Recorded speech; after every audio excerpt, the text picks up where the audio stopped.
नमस्कार मित्रांनो, मी शेळके वकील.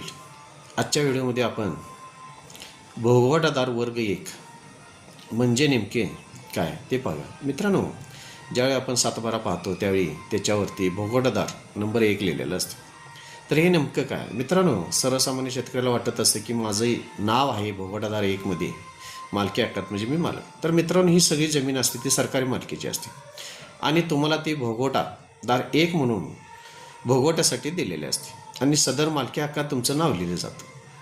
पण मेन मालक हे सरकार असतं. ज्यावेळी तुमचं नाव त्यामध्ये असतं त्यावेळी ती भोगवटा करण्याचा अधिकार सर्वस्वी तुम्हाला काही अटीनुसार देण्यात आलेला असतो.